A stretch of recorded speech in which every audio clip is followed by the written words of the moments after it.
حضرت ابو ذر غفاری مشہور صحابی ہیں جو بعد میں بڑے زاہدوں اور بڑے علماء میں سے ہوئے۔ حضرت علی رضی اللہ تعالیٰ عنہ کا ارشاد ہے کہ ابو ذر ایسے علم کو حاصل کیے ہوئے ہیں جس سے لوگ عاجز ہیں، مگر انہوں نے اس کو سنبھال کر رکھا ہے۔ جب ان کو حضور اقدس صلی اللہ علیہ وآلہ وسلم کی نبوت کی پہلی خبر پہنچی تو انہوں نے اپنے بھائی کو حالات کی تحقیق کے واسطے مکہ بھیجا کہ جو شخص یہ دعویٰ کرتا ہے کہ میرے پاس وحی آتی ہے اور آسمان کی خبریں آتی ہیں، اس کے حالات معلوم کریں اور اس کے کلام کو غور سے سنیں۔ وہ مکہ مکرمہ آئے اور حالات معلوم کرنے کے بعد اپنے بھائی سے جا کر کہا کہ میں نے ان کو اچھی عادتوں اور عمدہ اخلاق کا حکم کرتے دیکھا اور ایک ایسا کلام سنا جو نہ شعر ہے اور نہ کوئی عام کلام ہے۔ ابو ذر کی اس بات سے تسلی نہ ہوئی تو خود سامان سفر باندھا اور مکہ پہنچے اور سیدھے مسجد حرام میں گئے۔ حضور صلی اللہ علیہ وآلہ وسلم کو پہچانتے نہیں تھے اور کسی سے پوچھنا مصلحت کے خلاف سمجھا۔ شام تک اسی حال میں رہے۔ شام کو حضرت علی رضی اللہ تعالیٰ عنہ نے دیکھا کہ ایک پردیسی مسافر ہے۔ مسافروں کی، غریبوں کی، پردیسیوں کی خبر گیری اور ان کی ضرورتوں کا پورا کرنا ان کی ذمہ داری تھی، اس لیے ان کو اپنے گھر لے آئے، میزبانی فرمائی، لیکن اس کے پوچھنے کی کچھ ضرورت نہ سمجھی کہ کون ہو، کیوں آئے۔ مسافر نے بھی کچھ ظاہر نہ کیا۔ صبح کو پھر مسجد آ گئے اور دن بھر اسی حال میں گزرا کہ خود پتہ نہ چلا اور دریافت کسی سے کیا نہیں۔ غالباً اس کی وجہ یہ ہوگی کہ حضور صلی اللہ علیہ وسلم کے ساتھ دشمنی کے قصے بہت مشہور تھے۔ آپ کو اور آپ کے ملنے والوں کو ہر طرح کی تکلیفیں دی جاتی تھیں۔ ان کو خیال ہوا کہ صحیح حال معلوم نہیں ہوگا اور بدگمانی کی وجہ سے مفت کی تکلیف علیحدہ رہی ہو۔ دوسرے دن شام کو بھی حضرت علی رضی اللہ تعالیٰ عنہ کو خیال ہوا کہ یہ پردیسی مسافر ہے، بظاہر جس غرض کے لیے آیا ہے وہ پوری نہیں ہوئی، اس لیے پھر اپنے گھر لے گئے اور رات کو کھلایا سلایا، مگر پوچھنے کی اس رات کو بھی نوبت نہ آئی۔ تیسری رات کو پھر یہی صورت ہوئی تو حضرت علی رضی اللہ تعالیٰ عنہ نے دریافت کیا، فرمایا کہ تم کس کام سے آئے ہو، کیا غرض ہے؟ تو حضرت ابو ذر نے پہلے ان کو قسم اور عہد و پیمان دیے اس بات کے کہ وہ صحیح بتائیں گے، اس کے بعد اپنی غرض بتلائی۔ حضرت علی رضی اللہ تعالیٰ عنہ نے فرمایا کہ وہ بے شک اللہ کے رسول ہیں اور صبح کو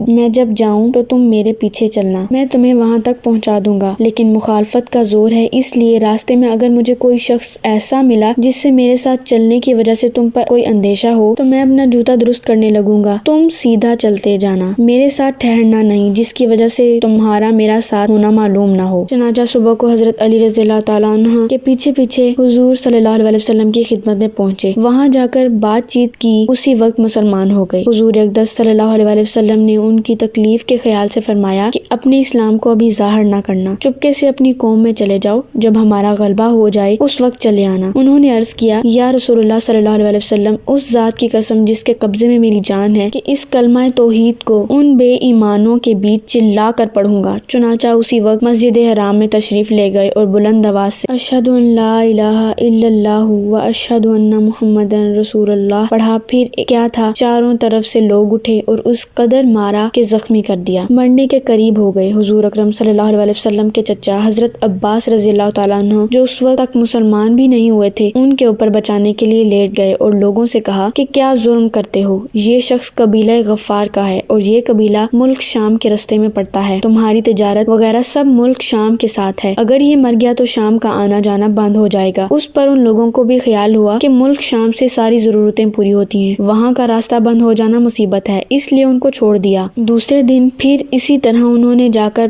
با آواز بلند کلمہ پڑھا اور لوگ اس کلمے کے سننے کی تاب نہ لا سکے، اس لیے ان پر ٹوٹ پڑے۔ دوسرے دن بھی حضرت عباس رضی اللہ تعالیٰ عنہ نے اسی طرح ان کو سمجھا کر ہٹایا کہ تمہاری تجارت کا راستہ بند ہو جائے گا۔ حضور صلی اللہ علیہ وسلم کے اس ارشاد کے باوجود کہ اپنے اسلام کو چھپاؤ، ان کا یہ فعل حق کے اظہار کا ولوا اور غلبہ تھا کہ جب یہ دین حق ہے تو کسی کے باپ کا کیا جاتا ہے جس سے ڈر کر چھپایا جائے، اور حضور کا منع فرمانا شفقت کی وجہ سے تھا کہ ممکن ہے تکالیف کا تحمل نہ ہو، ورنہ حضور صلی اللہ علیہ وسلم کے حکم کے خلاف صحابہ کی یہ مجال ہی نہ تھی، چونکہ حضور اقدس صلی اللہ علیہ وسلم خود ہی اسلام پھیلانے میں ہر قسم کی تکلیفیں برداشت فرما رہے تھے، اس لیے حضرت ابو ذر نے سہولت پر عمل کی بجائے حضور اکرم صلی اللہ علیہ وسلم کی اتباع کو ترجیح دی۔ دعا ہے کہ اللہ تعالی ہم سب کو بھی حق کے ساتھ ثابت قدم رہنے کی توفیق عطا فرمائے، آمین ثم آمین۔